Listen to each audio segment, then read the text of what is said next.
Assalamu alaikum students, hope all of you are doing well. Today our topic is chemistry. आज हम basic चीज़ें देखेंगे chemistry की। Chemistry होती क्या है, सिर्फ आज हम ये समझेंगे कि केमिस्ट्री क्या है, केमिस्ट्री को हम क्यों स्टडी करते हैं और केमिस्ट्री की डेफिनेशन क्या है, इसकी कंप्लीट एक्सप्लेनेशन और एक एक एस्पेक्ट के साथ मैं आपको इसकी कंप्लीट डिटेल बताऊँगी। आज हमने स्टडी करना है what is chemistry, who is father of modern chemistry, major branches of chemistry. Okay, what is chemistry? Chemistry is the branch of science which deal with the properties of matter, its composition, structure and reaction. अब ये तो definition बहुत से लोगों को आती है, finger tips पे होगी, लेकिन कुछ लोग ऐसे हैं जिनको ये डेफिनेशन आती है लेकिन उनको इसका मतलब ही नहीं आता और पता ही नहीं है, और वो लोग ही कह रहे होते हैं कि केमिस्ट्री बहुत मुश्किल सब्जेक्ट है, केमिस्ट्री को नहीं करना चाहिए। तो जब आप केमिस्ट्री को समझ के पढ़ेंगे ना तो आपको ये कहने की ज़रूरत ही नहीं पड़ेगी कि केमिस्ट्री मुश्किल सब्जेक्ट है, आपका दिल करेगा कि आप केमिस्ट्री पढ़ें। तो चलिए हम इसके एक एक एस्पेक्ट को समझते हैं। Chemistry is the branch of science which deal with the properties of matter. अब मैटर जो है ना, इसके अंदर की वर्ड है। केमिस्ट्री ऑल अबाउट मैटर है। मतलब मैटर क्या होता है, जो हमारे अराउंड हर ऑब्जेक्ट है उसको मैटर कहते हैं। अब मैटर जो है उसकी डेफिनेशन क्या होगी, anything that has mass and occupies space is called matter.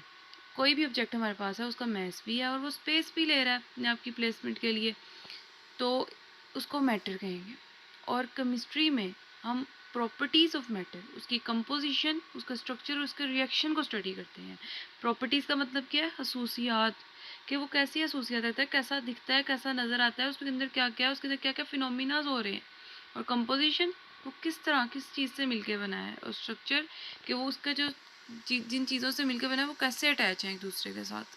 और रिएक्शंस, कि उसका दूसरे जो मैटर्स हैं उनके साथ क्या बिहेवियर, उनके साथ कैसे वो रिएक्ट कर रहा है और दूसरी चीज़ें फॉर्म कर रहे हैं।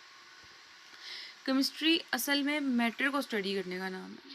केमिस्ट्री में हम बेसिकली क्या करते हैं, मैटर की प्रॉपर्टीज़, कंपोजिशन, स्ट्रक्चर और reactions, everything about matter study करते हैं।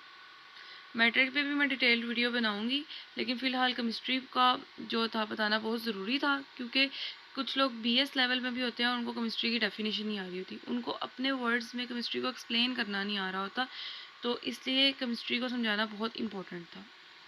इसकी डेफिनेशन मैं आपको बताई है, अब मैं आपको बताती हूँ who is the father of chemistry.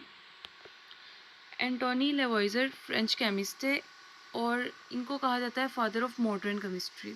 क्यों कहा जाता है, क्योंकि इन्होंने कंबशन में जो ऑक्सीजन का रोल आइडेंटिफाई किया था, और इन्होंने आइडेंटिफाई किया था ऑक्सीजन को, आइडेंटिफाई किया था हाइड्रोजन को। बहुत मेन इन्होंने काम किए हुए हैं। फिर स्टोइकोमेट्री एनालिसिस के बारे में बताया इन्होंने, और भी इनकी बहुत सी कंट्रीब्यूशंस हैं, तो उस पर भी एक डिटेल वीडियो मैं बनाऊंगी, लेकिन अभी इंट्रोडक्शन है तो मैं अभी आपको शॉर्टली सारा एक्सप्लेन कर रही हूँ। अब केमिस्ट्री में दो चीज़ें बहुत इंपॉर्टेंट हैं, सिंबल और फार्मूला। ये मैं पहले भी एक्सप्लेन कर चुकी हूँ, लेकिन मैं दोबारा एक्सप्लेन कर देती हूँ। केमिकल सिंबल वो होता है जो किसी भी एलिमेंट को रिप्रेजेंट करने के लिए यूज़ होता है। जैसे पीरियोडिक टेबल आपने देखा होगा, उसमें काफ़ी सारे एलिमेंट्स हैं, हाइड्रोजन, लिथियम, सोडियम, पोटेशियम, ये सारे एलिमेंट्स हैं। इनको जो रिप्रेजेंट चीज़ कर रही होती है, हाइड्रोजन को क्या रिप्रेजेंट कर रहा होता है, एच, तो वो उसका सिंबल होता है। ओके, और जो केमिकल फार्मूला है वो नेमिंग ऑफ केमिकल कंपाउंड को रिप्रेजेंट करने के लिए होता है। मतलब कि दो एलिमेंट, दो आइंस और एटम्स मिलके आपस में कोई कंपाउंड बना रहे हैं, ठीक है, तो उसको रिप्रेजेंट किससे करेंगे, केमिकल फार्मूला से। फॉर एग्जांपल NaCl, सोडियम और Cl नेगेटिव मिलके क्या बना रहे हैं, NaCl, तो इसको रिप्रेजेंट हम करते हैं NaCl, Na और Cl से, ठीक है। तो ये उसका होगा chemical formula. Last, major branches of chemistry. अब केमिस्ट्री की बहुत सी ब्रांचेस हैं जो नेक्स्ट वीडियो में मैं सारी एक्सप्लेन करूँगी, जो 9th क्लास की हैं। तो बहुत सी ब्रांचेस हैं केमिस्ट्री की। सबसे पहले हम स्टडी करते हैं मेजर ब्रांचेस ऑफ केमिस्ट्री, जो कि हैं 3, ऑर्गेनिक केमिस्ट्री, इनऑर्गेनिक केमिस्ट्री और फिजिकल केमिस्ट्री। बाकी सारी ब्रांचेस इन्हीं के अंदर रहती हैं। Organic chemistry, it is a branch of chemistry in which we study compounds of carbon and hydrogen and their derivatives. Organic chemistry में हम हाइड्रोकार्बन्स को स्टडी करते हैं, हाइड्रोजन और कार्बन के जो कंपाउंड्स होते हैं उनको स्टडी करते हैं और उनके डेरिवेटिव्स को। अब ये पूरी डेफिनेशन आपको माइंड में रखना बहुत ज़रूरी है। अब आप ये नहीं कह सकते it is a branch of chemistry in which we study only carbon, no, वो गलत हो जाएगी। हम कार्बन हाइड्रोजन के कंपाउंड और इनके डेरिवेटिव्स को स्टडी करते हैं। इसकी मैं एक एग्जांपल आपको देना चाहूँगी ताकि आपके माइंड में क्वेश्चन अराइज हो, और आप कमेंट सेक्शन में कोई भी आपके पास क्वेश्चन है आप पूछ सकते हैं।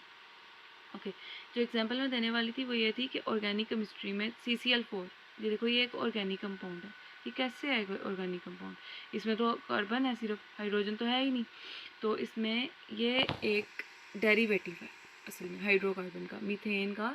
जब मीथेन की हेलोजिनेशन रिएक्शन होती है तो उसकी एंड प्रोडक्ट जो होती है वो होती है CCl4, कार्बन टेट्राक्लोराइड। तो ये इसलिए एक ऑर्गेनिक कंपाउंड है और ऑर्गेनिक केमिस्ट्री में इसको स्टडी किया जाता है। अब inorganic chemistry, in this branch we study elements and their compounds, their composition, properties and uses. अब आप कहोगे उसमें भी तो हम एलिमेंट्स को स्टडी करते हैं ऑर्गेनिक केमिस्ट्री में, लेकिन उसमें हम कार्बन हाइड्रोजन के कंपाउंड्स और उनके डेरिवेटिव्स को स्टडी करते हैं। इसमें जो बाकी के एलिमेंट्स हैं वो भी तो किसी केमिस्ट्री की ब्रांच में स्टडी करने थे ना।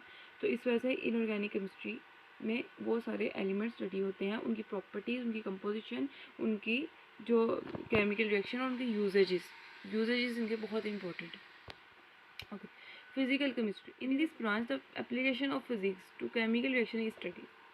अब जितनी भी केमिस्ट्री की रिलेशनशिप्स हैं फिज़िक्स के साथ वो फिज़िकल केमिस्ट्री में स्टडी होती है। इसकी डिटेल वीडियो इनके ऊपर पूरी पूरी बुक्स हैं इन सारी ब्रांचेस के ऊपर। तो अभी मैंने आपको सिर्फ इंट्रोडक्शन दिया है, इनकी डिटेल वीडियो इंशाल्लाह मैं आपके साथ बहुत जल्द शेयर करूँगी। और थैंक्स फॉर वॉचिंग। आप लोग पढ़ते रहें और अपने मोटिव को कभी ना भूलें, डू नॉट रन अवे।